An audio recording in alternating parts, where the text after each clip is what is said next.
In the previous lecture, we stopped with a small brief discussion of current mirror circuits.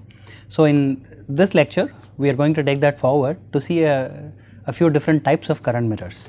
So, first we will start off by drawing the basic current mirror that we looked at in the previous class. So, if you take a current I naught and pass it through a transistor with a certain width over length, this will generate through a feedback action, this will generate a voltage VGS. I will call it VGS1 and I will call this transistor M1. This will generate a voltage VGS1 that will correspond to a drain current of I naught. So, this will clearly be Vt plus Vd sat at a current I naught. This is nothing but Vt plus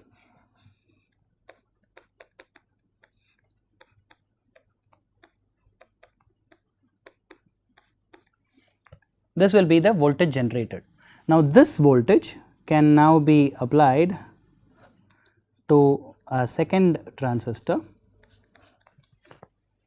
which will now have a current, a drain current that is related to the gate source voltage as half mu n C ox W over L into VGS1 minus Vt the whole square. Now, if you ignore the dependence of the drain current on the drain source voltage, this will clearly be equal to I naught. Now, this assumes that the drain source voltage for the second transistor is large enough such that it is in saturation. So, this assumption is made. The transistor M1 is always in saturation because the drain voltage is equal to the gate source voltage. So, this was the simple current mirror we saw last time. Now, this current mirror can be used to bias other circuits. For example, this portion of the circuit looking down looks like a current source with a very large resistance. The value of the resistance is the output resistance of the MOSFET, which is RDS2. So, this transistor M2 to the rest of the circuit presents itself as a current source with some RDS2. So, if you want the bias circuit to look ideal, if you want it to look like an ideal current source, you need to make RDS2 as large as possible.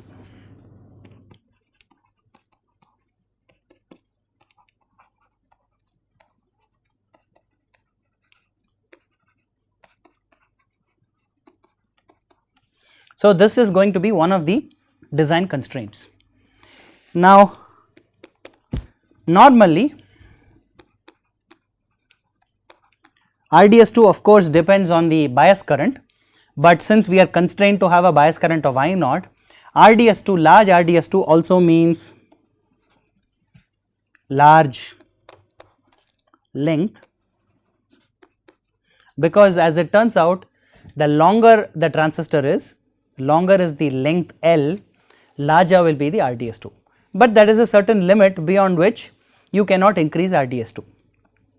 Suppose I want to get even better output resistance. So, you want to get a current source which has as large an output resistance as possible.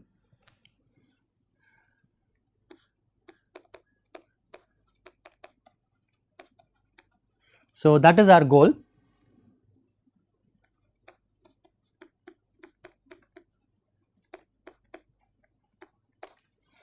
So, we now want to make RDS2. Now, with a single transistor, there is only so much you can do with RDS2. Beyond that, you cannot increase RDS2 any further.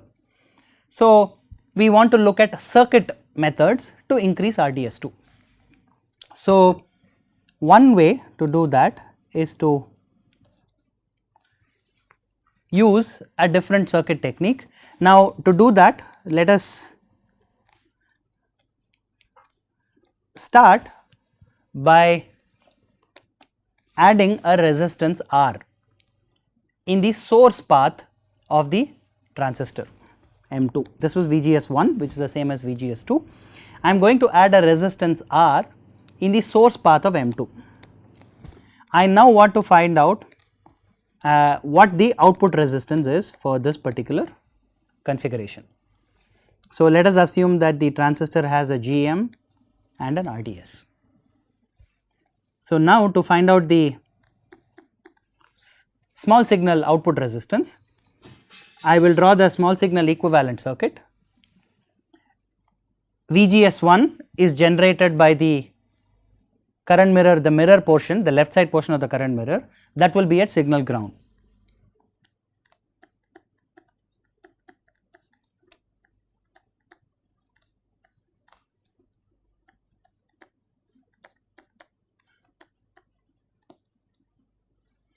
I am going to call this voltage Vx, so that this current source is going to be at Gm times 0 minus Vx. I want to find out the output resistance looking in from the drain of the transistor M1, and the way I do that is I am going to connect a test voltage V test, a small signal test voltage, and I want to find out what the current drawn by the circuit is, so that my small signal output resistance can be calculated, which is also the Thevenin resistance, can be calculated in this form as V test by I test.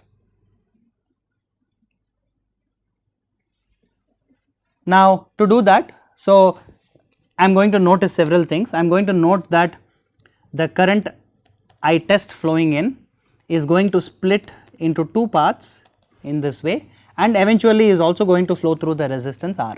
So, clearly the current flowing through R is also I test. So, I will point out that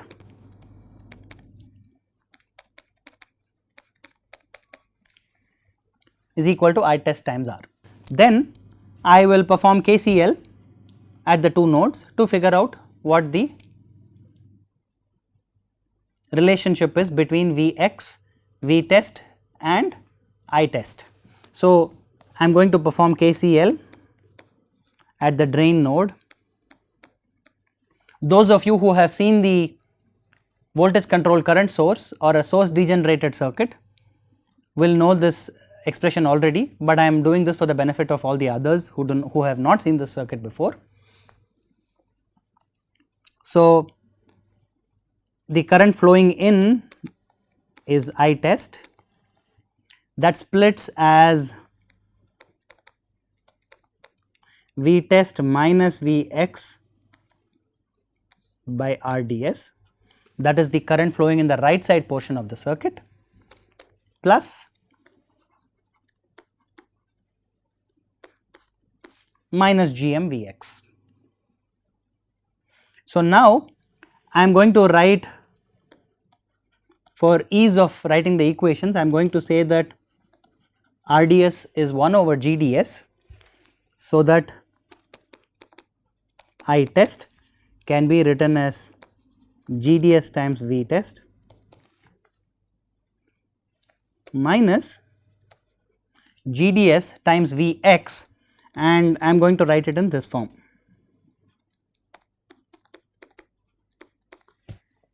Vx I am going to replace with this expression,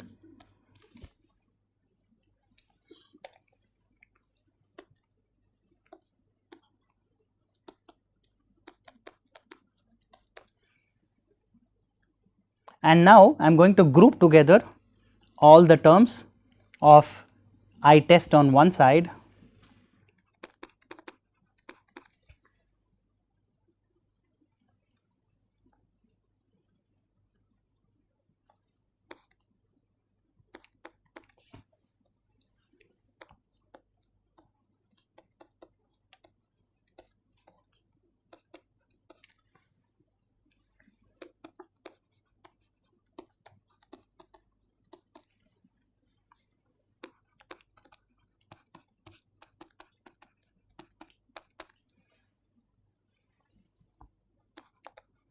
I am going to write the slightly simplified version as we go along, plus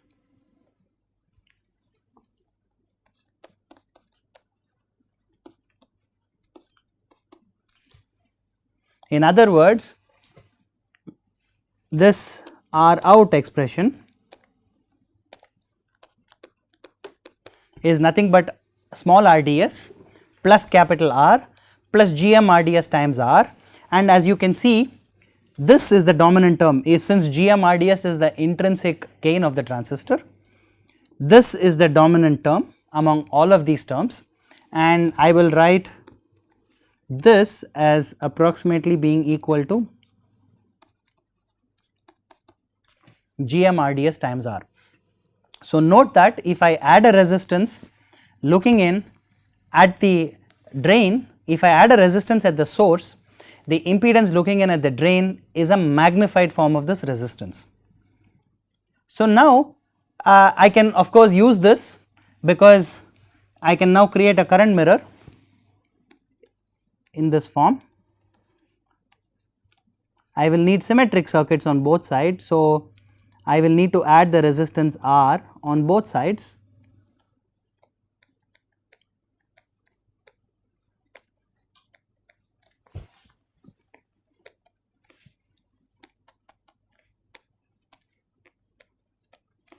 If I do this, I will, earlier the resistance was RDS, now I am going to write it in terms of the earlier resistance. I will get an output resistance which is equal to GMR times RDS, which hopefully will be larger than RDS itself. So, now I have managed to create a current source. Remember that this current is also I naught. I have managed to create a current source which will have a much larger output resistance. But there is one problem. The minute I put in a resistance here, the voltage drop across the resistance is the DC voltage drop across the resistance is equal to I naught times R. So, if I try to get very large output resistance by increasing the value of R, the voltage drop across the resistance also increases, and eventually what will happen is that the minimum value of VD2 will get affected, because as VR increases, VGS1, or rather I am going to call it VG1, the gate voltage is equal to I naught R plus VGS1. Note that I have a voltage I naught R here and I have a voltage VGS1 here. So, at the gate of M1 and M2, I will have a voltage which is I naught R plus VGS1, and therefore, the drain voltage can only have a minimum value of Vg2 minus Vt, i.e. it is Vgs1 plus minus Vt. In other words, this is the minimum value of Vd2. What was the earlier value of minimum value of Vd2? In the earlier circuit,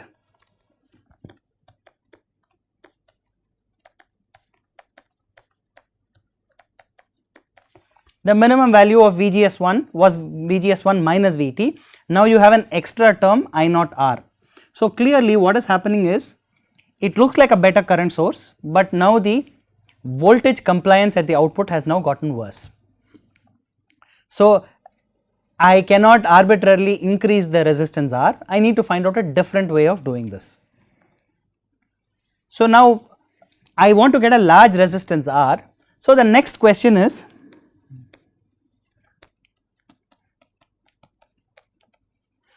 instead of using a physical resistance R, why not use a drain source resistance of a MOSFET itself?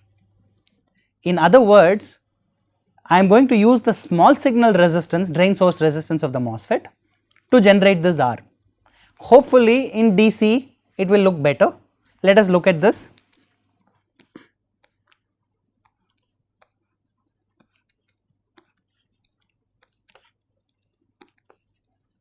If I look at this R out of this circuit, this is clearly going to be GM RDS times RDS, which is going to be very large, hopefully much larger than the earlier number. What about the voltage here? All I have to ensure is that this lower transistor here, now let me name this M3, this was M2. All I have to do is I have to ensure that this transistor has a voltage equal to VD sat, which is VGS3 minus VT. If I ensure that a voltage VD sat is maintained between the drain source of M3, I am assured that M3 is in saturation, and therefore it will have an output resistance of RDS. The small signal model will be valid. So now I am going to draw the rest of the circuit because we have not shown M1.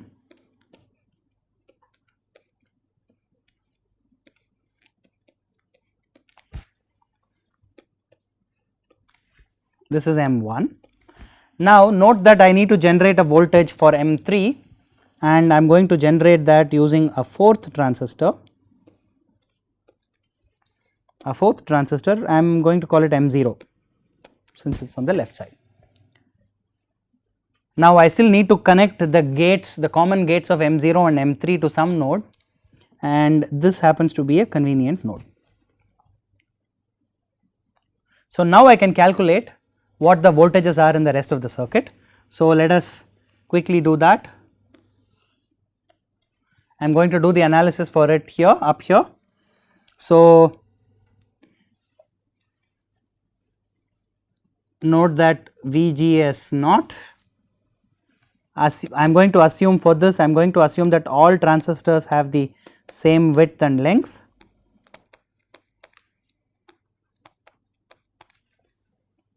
So note that VGS for all transistors 0 to 3 is nothing but VT plus VD sat 0 to 3. This is VT plus root of 2 I naught over mu n Cox W over L.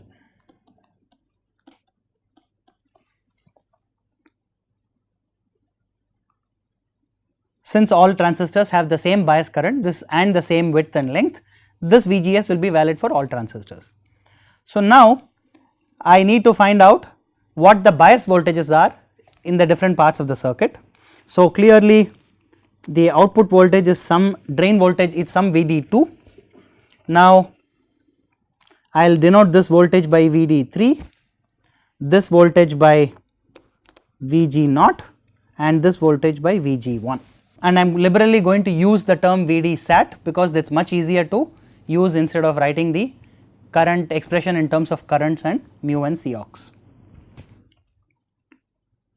So the first thing I can write is VG0 is equal to VGS 0. Okay. So the gate of M0 and the gate of M3 of course then are biased at a voltage VGS 0. So this is VT plus VD sat. Now VG1, which is the gate of transistor M1 here, is at a voltage of VG0 plus VGS1. In other words, it is biased at VGS0 or 2VT plus 2VD sat. What about VD3? The VD3, the voltage at the drain of M3 is going to be biased at 1 VGS2. So I am going to find out VG1 and then subtract VGS2 from that. That will give me VD3. So note that from KVL VD3 is equal to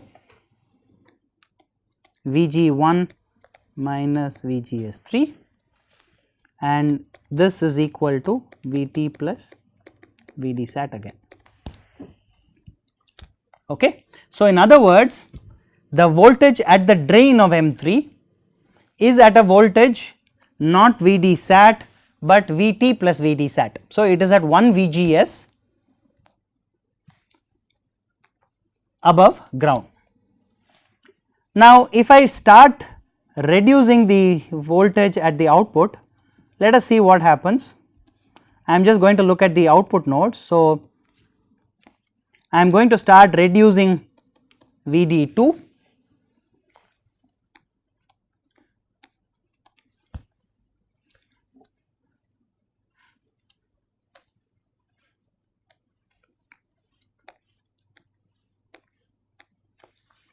and if I do this, note that the voltage at the gate of M2, which is Vg1, does not change, the voltage at the gate of M3 does not change, and because M3 and M2 are carrying a nominal current of I naught, the voltage at the drain of M3 also does not change. So, please note that if I start reducing Vd2, as long as the current does not change by a large amount, Vg1, Vg0 and Vd3 do not change. So, eventually the minimum value of Vd2 is clearly Vg1 minus Vt or 2 Vt plus V2 Vd sat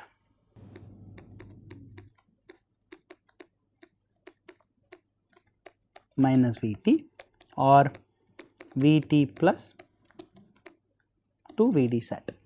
This is the minimum voltage possible at the drain of M2 before M2 goes into the triode region. Once M2 goes into the triode region, you are not assured that the output resistance is still very large. Please note that the output resistance will be large only if all transistors are in saturation. Now, we have seen that Vd2 minimum is Vt plus 2 Vd sat, but note that M3 still has a voltage Vt plus Vd sat across it, and actually M3 can be in saturation even with a voltage of just Vd sat across it. Therefore, I should be able to push down the voltage compliance of this current mirror even further. I need to do it by changing the bias voltages in the circuit. Clearly this voltage Vg0 cannot be changed because I require that to support a current I0 in this circuit. However, the only way Vd3 can be reduced is by reducing Vg1. So, I need to find out a different way of producing Vg1. Clearly, my original method of making this connection, these two connections may need to be changed because I cannot afford a voltage of 2 Vt plus 2 Vd sat at the gate of M2. So, we come to the final very often used circuit, which is called the high swing cascode. So, this note that this connection, this circuit is called the cascode current mirror.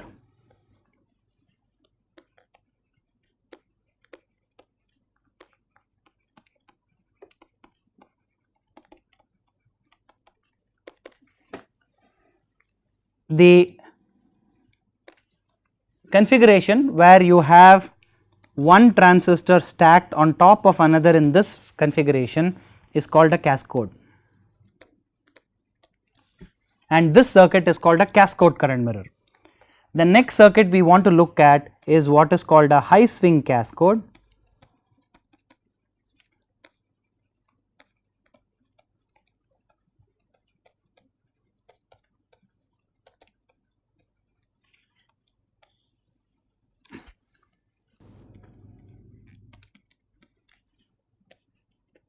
Clearly, we still need the stack of two transistors on both sides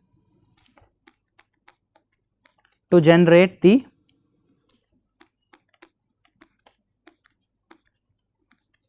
large output resistance.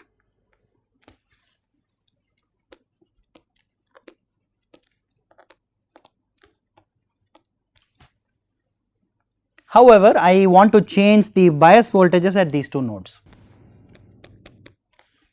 So, the first thing I need to do is I want this to be biased low enough such that the drain source voltage across M3 is only equal to Vd sat. Number 2, I want a current I naught to be drawn from the output. So, I want good mirroring action. I want Vd2 to be as low as possible, to be able to swing as low as possible. So, to do that we are going to use a different feedback connection.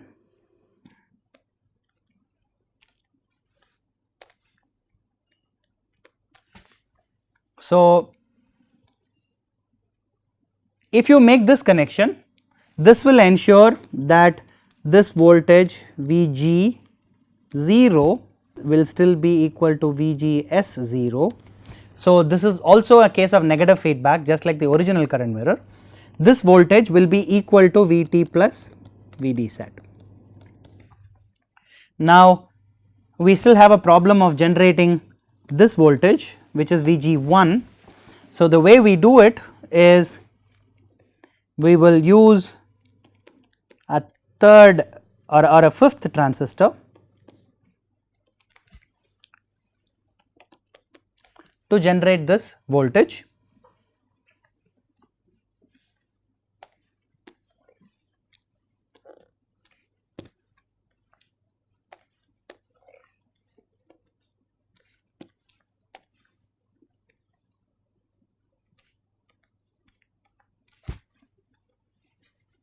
I am going to call this W over L of M4, W over L 4 for transistor M4.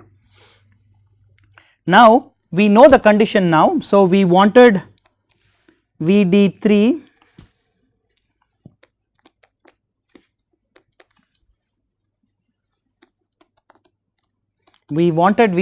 to be Vd sat, so that transistor M3 is exactly at the edge of saturation.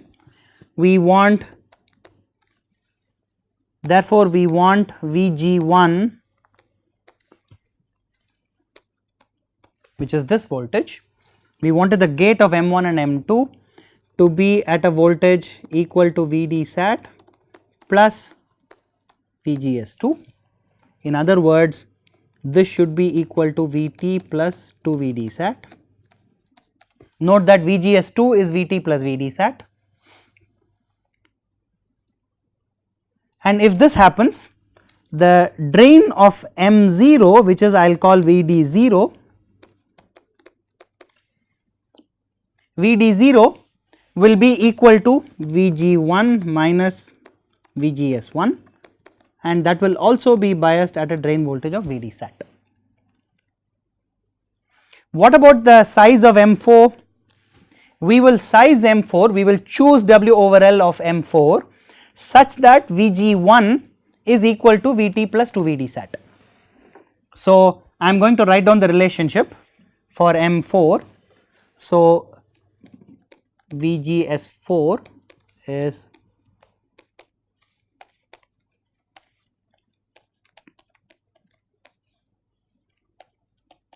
note that M4 also has a bias current of I naught.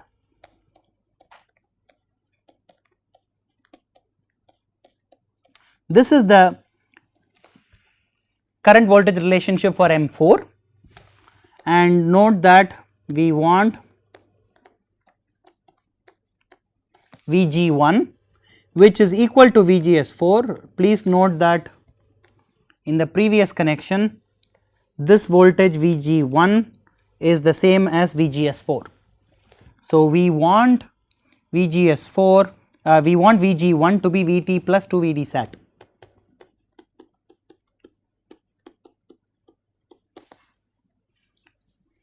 And what is Vg1? Vt plus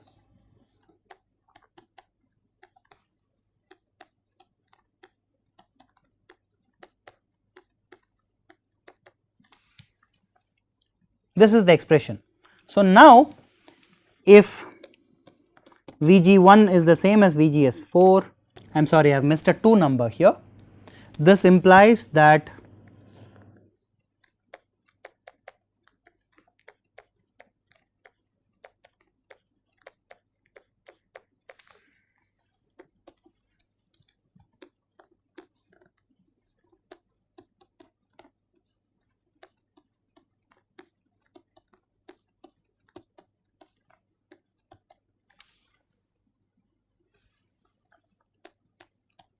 this means that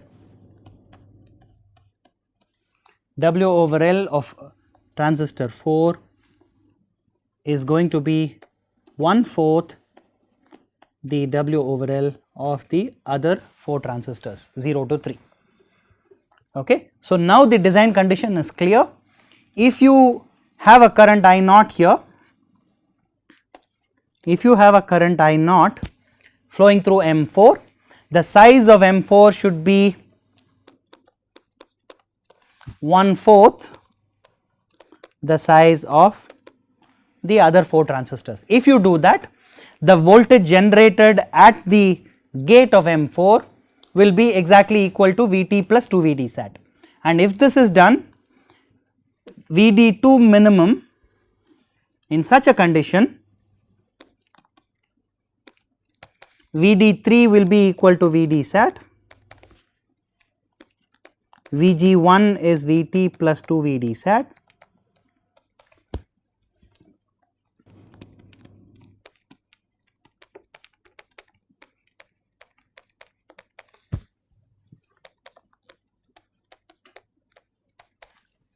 so Vd2 minimum, that is the minimum voltage possible at the drain of M2, is 2 Vd sat. In other words, you have now managed to bias the transistor such that each of these M3 and M2 can have a voltage of only Vd sat across it and still be in saturation and support a current I naught, and finally have an output resistance which is equal to Gm Rds squared.